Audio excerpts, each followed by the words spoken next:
Y'all, Texas is the greatest state on earth. Yeah, freaking Texas. All right. So, I want to make sure everybody's right here in the middle so everybody can hear it and get a good idea. Can you throw that up for me, Nathan? Take your time. Cool.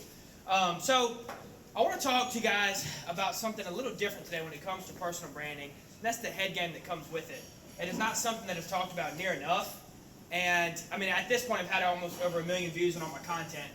So, I can teach you guys algorithms, likes, comments, building traction, getting fans, all that fun stuff. But if you don't have the head game right, you're screwed. All right? That being said, if anyone wants to afterwards, I will do your first video with you. Okay? That's something that I do at all the events. If you guys want to do your first video, Dan, I will do it with you. So, that offer is available, right? So, personal branding, again, it's all about the head game. And one thing that I asked from you guys, I've been to a lot of events, okay? My background is B2B sales. Everything that I've done is B2B. So I've been to a lot of events. I've been all over the country. The founder of UnderDog Social, we're basically a sales consultancy company. And what we do is we teach people how to sell through a conversation, how to sell through relationships, and all that fun stuff, as well as we do personal branding, personal brand consultancy, and all that great stuff, right? So as many events that I've been to across the country, sometimes these events can get awkward when you want to introduce yourself to somebody. And the big thing to remember is, guys, just have fun with it, okay? That's the big thing. Have fun, laugh a lot, be genuine. If you're a genuine person, people will like you. It's really, really that simple, okay? Can we have fun tonight? Yeah. All right. God, I love Texas. Okay. Jeez, Texas is so awesome. All right, here we go. So personal branding, what is it and why is it important? The biggest thing is when people ask me what personal branding is I basically tell them it is your online reputation, okay? Actually, technically, online or offline. It is the way that people perceive you. That's your personal brand, period. We all have one, whether we want to admit it or not. People are gonna look at you how they want to look at you, period. It's important for a number of reasons, 2 big reasons, okay, that I really, really tie to its importance. And the first off is we've all heard that old saying, it's not what you know, it's who you know. We've all heard that, right? Yes? All right, cool. I want to make sure I wasn't crazy there. All right. The second thing is, now I don't know if I've always heard that saying differently or if I just say it differently, but I think in 2018 with this fast, I mean literally every industry is being disrupted right now. Toys R Us, guys. Okay? Toys R Us. I got kids, y'all.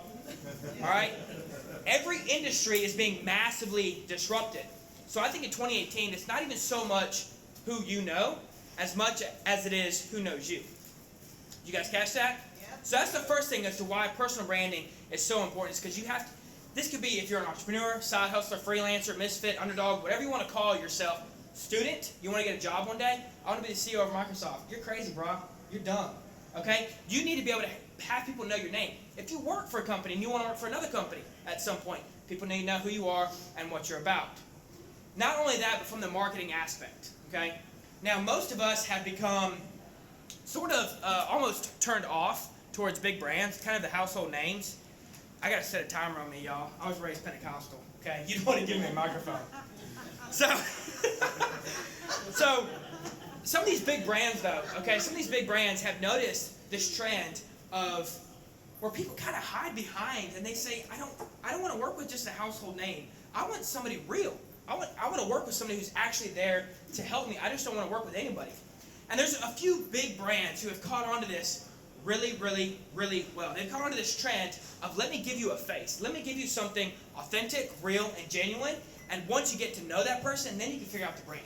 And some of these brands have done a really, really good job. All right, so we're going to play a game. Are you guys ready to play a game? Yeah. All right. God, you guys are fun. Okay, so we're going to play a game. I'm going to throw 3 brands on the screen. And what I want you guys to do is when you recognize the brand and or the person, I don't care which one, I want you guys to yell it out. And I'm dead serious. Yell it out. Let's create mass chaos. All right, there's 6 of these, so we're going to roll through these pretty quick. Let's create chaos for like 7 seconds. Okay, you guys ready? Is everybody ready? Yeah. All right, here we go. All right, so the first brand. Allstate. Allstate. Nice. Yes. Yes. We can't leave out Jake from State Farm, guys. Jake from State Farm. Okay. So, 7 seconds. You guys recognize this, right? Yeah. Traditional marketing says, let's create a brand. Let's market that brand. let's hopefully create inbound leads, and then you will get to talk to a sales rep, right? And that's the way most branding has worked for a number of years with all these big brands. These guys have done a really, really good job of giving you a face. Personal branding flips that on its head, okay? So personal branding says, let me give you something real, authentic, and genuine first, and then once you get to know, like, and trust me, then you can figure out who my brand is and what I'm about, right? So that's how it flips on its head. So now, at this point, you're like, cool, Jacob, you're talking about TV. That's cool. All right. Yeah, I'm from the South, okay? Okay. I want to throw that in there so if you guys hear that redneck accent, y'all don't judge me. All right. So I've got 3 more. These are LinkedIn, like, famous influencer people. You guys ready? These ones are a little harder, okay? You guys ready? Yeah. Yes. All right, here we go. First one. Yes, dude, thank you, right? All right, so if you guys don't know him, that is the Dumbledore of LinkedIn. That's the bearded wonder. All right, you guys ready? Another one. Yes, Goldie, green hair Goldie, sweetheart. Last but not least, the man, the myth. Do you guys really not know Q? Wow. Okay, so Q is a legend on LinkedIn. His videos are insane. He makes literally the greatest videos.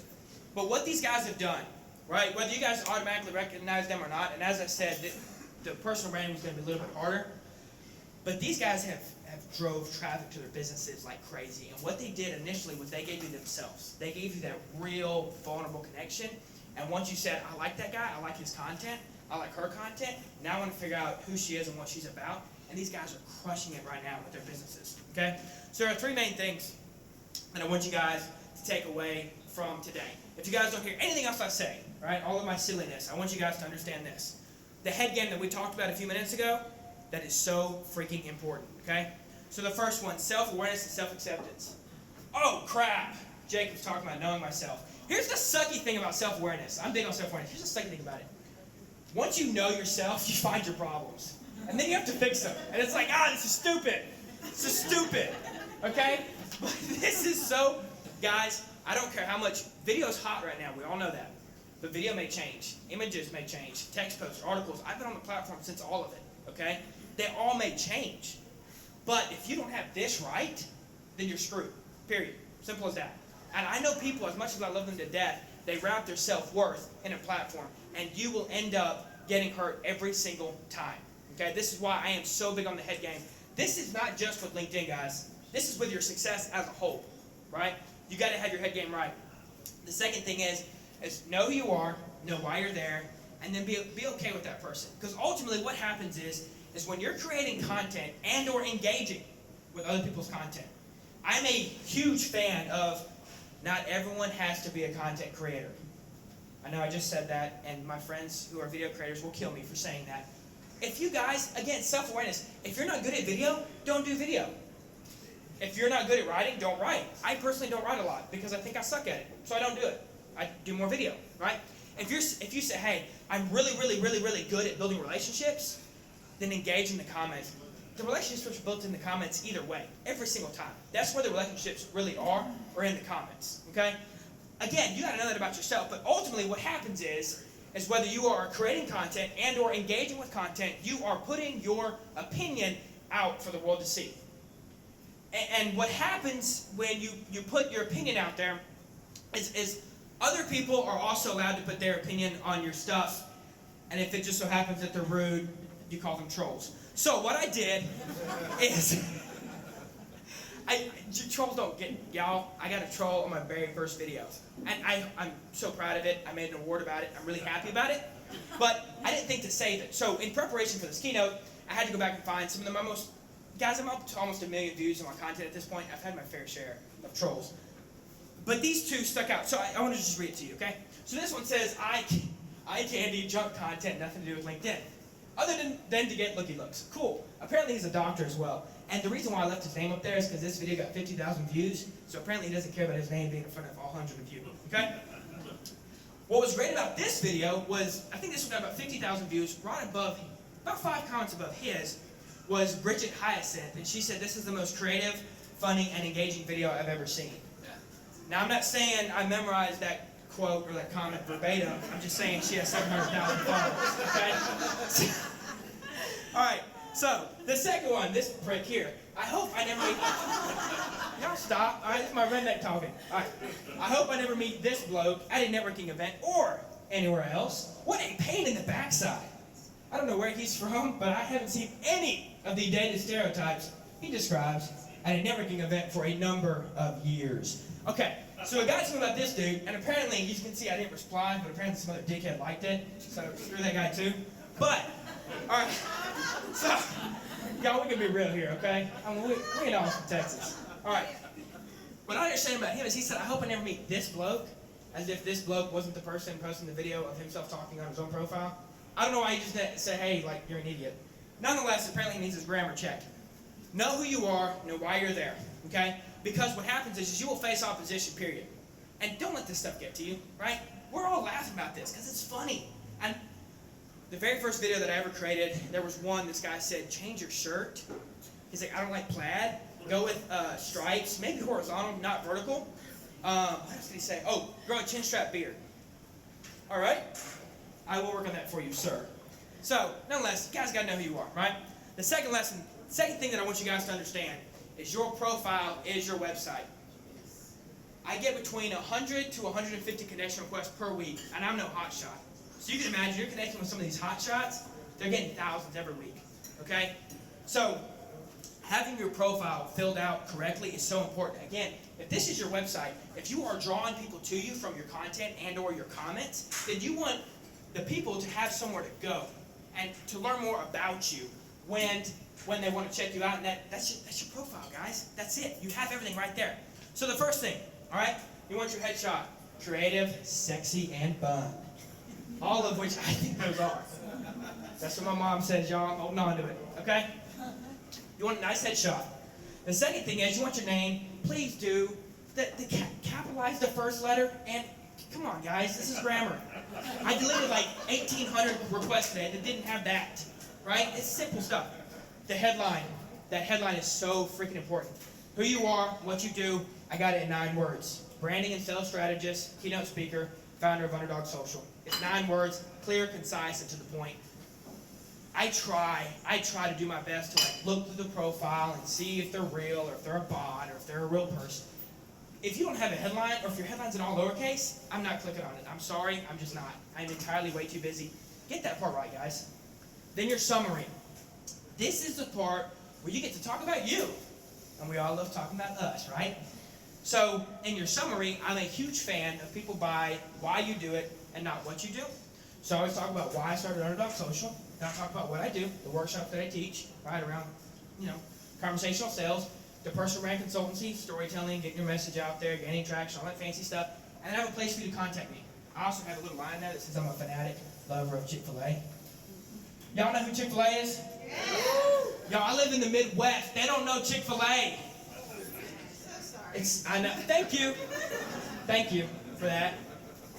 So you can showcase your personality, right? People want to know who you are. I have my Instagram, I have a calendar link, you can book a free 15-minute phone call with me, and then I have my email. So, why you do it, what you do, and a place to get a hold of you. Does everybody understand that? Yes. The second thing is when you guys are going to do this, look at my profile, go look at Kurt's, go look at Chantel Sumas, Matt Gagnon, go look at some of these people who are doing really, really well. Creativity has to start somewhere. Don't be afraid to go look at their stuff. Hey, I like that, I think I'll take that, and I'll come up with my own. Has everybody got that? Yeah. All right, last but not least, this is what I feel is one of the most important part of the entire presentation. This is content creation, guys. Storytelling sales every single time, period. Okay? You always want to tell a story. If you guys go back and look at some of my content, look at Quentin Alum's content, everything's through a story. Right? So I made a video a few weeks ago. I had a guy call me from Chicago. He had 15,000 followers, almost 3 times the amount of followers that I have. He had 15,000 followers, and he asked me, he said, hey man, why am I not getting any engagement on my content? I said, well, just while I'm looking at it, because again, everybody gets 15 minutes. And so I said, well, one, nobody sees your name. This is why I say engagement is so freaking important. People need to see your name around the platform. Because if they don't, when your content pops up, because LinkedIn is a long-form content place, most likely they're not going to take the time to watch it or read through it. Does that make sense? It's everybody's so busy, it's like, I don't know who that is, I'm just going to keep scrolling. Okay? So, and again, engagement. And then I told him too, I was like, bro, you're not selling to the story. Okay? And I made a video about me talking to this guy, telling him about storytelling. And because of that, I had people reach out to me, right? Stories sell, period. I want to give you guys a prime example, okay? My boy, Gary Vee. I don't actually know this guy. I wish I did. So Gary Vee, Clouds and Dirt, this is his third K-Swiss collaboration, right? It's Clouds and Dirt, and as you can see, boom! It got me, hook, line, and sinker, okay? What got me about this, though, it wasn't even the fact that this is Gary Vee wearing this shoe, and because Gary Vee is wearing it, I'll all of a sudden be a better entrepreneur. I'm not that crazy. I'm crazy, but I ain't that crazy, okay? What got me was the story behind it, right? The clouds, and on the bottom of each one of these shoes, it's his handwriting. It tells you what it is, okay? So the clouds is your high level, your big way of thinking, right? It's the macro. It's the dream. It's the chasing it. But the dirt is the hustle, the grit, and the grind. That's my life, guys. That is why I started UnderDog Social. Everything about my life is because of clouds and dirt, okay? Now I got a few minutes left. You guys got a few minutes for me to tell you guys a short story. Yep? Yeah. Cool. I know you guys are standing, so we'll be quick about this.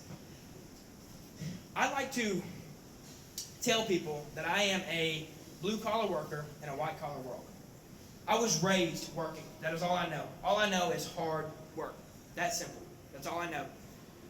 Quick background about me. I had an extremely rough upbringing. My mom and my adopted father, who gave me this stupid last name, Wierzbicki. You know how awkward it is to have a last name like Wierzbicki? Y'all go to school, they call you Wiener Packer. Weird bikini. Nonetheless, I'm pretty tough. That's why trolls don't bother me. I'm like, come on, bro. Really? You gotta come with something better than that. Okay? So this guy, right, so he gives me this stupid last name. Nonetheless, though, so my parents, actually, my mom and my adopted father, they split up when I was about 13 years old, and we moved from Albuquerque, New Mexico to Louisiana. And when we moved to Louisiana, my mom eventually met another guy named Jason, who is an amazing human being, and they got married. I was probably 15 at this point. Y'all, Jason's just a country boy. He's from a town called Crowville, Louisiana. Crowville, Louisiana is about as big as this room. I ain't lying about that either, okay? All this man knows is work. And so he comes into our life, and of course we hated him, right? Because he was, we just did for whatever reason. But looking back, I have much love, much respect for Jason. But nonetheless, he'd come in our room 5 a.m., dead middle of the summer, y'all. Get up, boy. We gotta go work. I'm like, dude, I'm 15, bro. Like, it's 5 a.m., I've got a busy day. I got a lot of meetings and stuff. Right? And so he's like, nah, dude, you get up. So we get up, and his idea of like fun work was like going out, and he would be on the tractor, of course, and me and my brothers would be dragging chains around logs and dragging them up to the burn pile. And that's just what you did. And maybe building a porch. Every summer I had a job from the time I was about 14 years old. Heat and air, and maybe electrical work, maybe concrete work. It was hot, it was nasty, it was dirty, but I always had a job, okay? When I graduated high school, I went straight to the oil field. I didn't go to college. If you guys know anything about the oil field, it is hot, it is dirty, it is nasty, it is 12 hours a day. It is just hard work, simple as that. You don't complain, you get in there, you make it happen. I don't know how to put it. It's simple as that. When you go to lunch after working for 6 hours, you wring your socks out because you have sweated so much. That's just the work, and you just did it. You made it happen. And I left that industry because I wanted to push myself creatively. I wanted to push my mind, and I knew that I was destined, and I wanted to chase dreams bigger than just working with my back. There's nothing wrong with that. I have so much respect for that mentality and for the hard work that I did. But I knew that I wanted to do something more than just that. So when I got into the white-collar world, the transition was hard on me for a number of reasons. One of the biggest reasons is because with a quote-unquote blue-collar mentality, you see something needs to be done, you just get it done. It needs to be done, we'll just get it done. In the business world, things are not always that simple. Or maybe they are, and we just tend to overcomplicate them because we try to make them easy, but different conversation for a different day. Nonetheless, though, it was hard for me because what happened is people would see me, and they wouldn't understand why I worked the way that I worked, but why I dreamed the way that I dreamed. Jacob, you don't have a college education. You don't belong working for this company. Or you don't have a college education, so you can't go and be successful in B2B sales. There's no way a CEO is going to listen to a 23-year-old kid about what to buy. Turns out they were wrong, okay? So I am a huge fan. There's so many reasons as to why clouds and dirt resonate with me, and ultimately I think that your success on LinkedIn, your success in your life, your success in your business, your success at your company, all of it revolves around that hard work, that self-awareness and self-acceptance mentality, simple as that, hands down. I would get in trouble in school because I talk too much. They're probably right. But I was actually told that I would not be successful and or I would end up dead or in jail because of my mouth. And while they were partially true, because I did a lot of stupid things, I literally get paid to speak.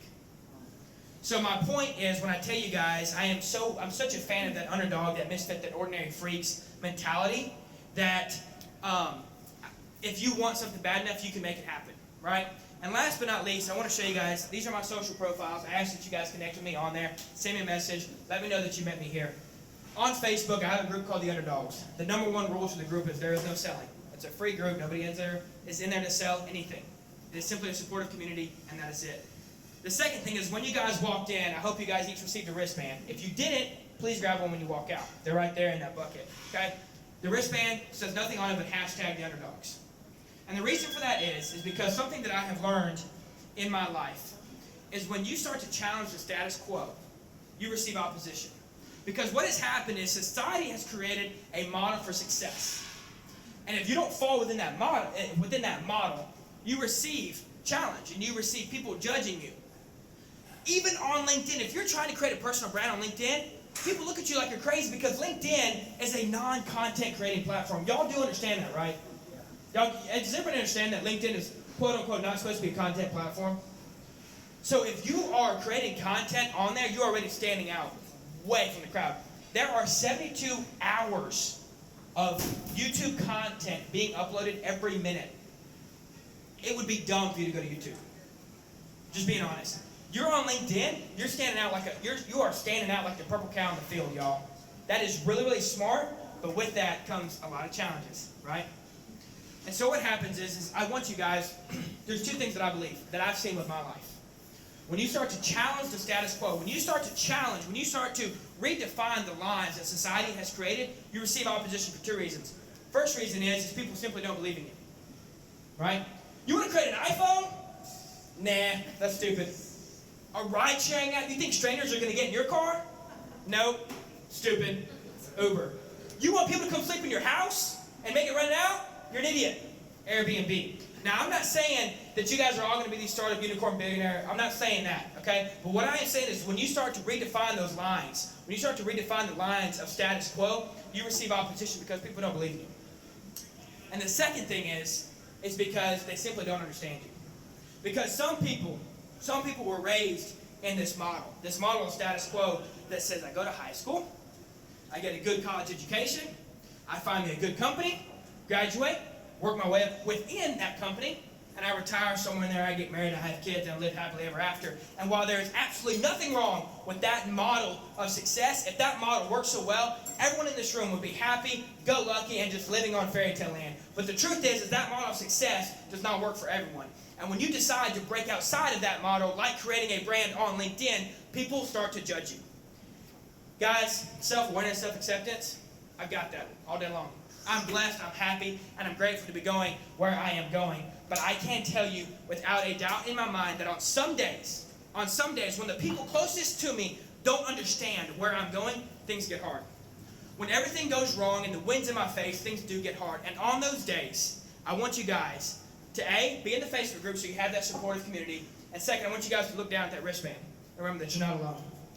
And while the underdog, the misfits, the ordinary freaks community is small in the grand scheme of 7 billion people, it's a strong, it's a supportive community. And don't ever, ever, ever forget to always keep your head in the clouds and your feet in the dirt. Thank you.